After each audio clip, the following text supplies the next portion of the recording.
Hi everyone, welcome back.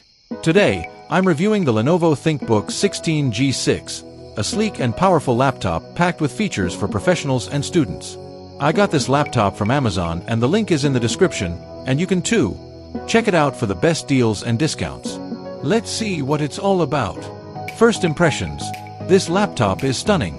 The 16-inch FHD Plus display is bright and clear, perfect for work, streaming, or casual browsing. The slim bezels give it a modern look, and it's lightweight enough to carry around easily. Using this laptop feels seamless. Tasks like browsing, video calls, and working on multiple apps happen without any hiccups. The backlit keyboard is comfortable for typing, even in low light. Plus, Windows 11 Pro makes navigating and organizing tasks a breeze. Here's what's under the hood. 13th Gen Intel Core i7-13700H, 14 cores. Super fast and handles multitasking with ease. Wi-Fi 6 and Bluetooth 5.2. Fast and reliable connectivity for online work and accessories. Fingerprint reader. Adds an extra layer of security and makes logging in super quick.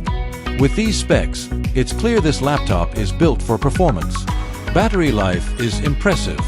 On moderate use, it lasts around 7 hours, which is great for a workday. And with Wi-Fi 6, your online experience is faster and smoother than ever. Overall, the Lenovo ThinkBook 16G6 is a solid choice for anyone needing power, style, and reliability in one package. Whether you're working, studying, or just enjoying entertainment, this laptop has you covered.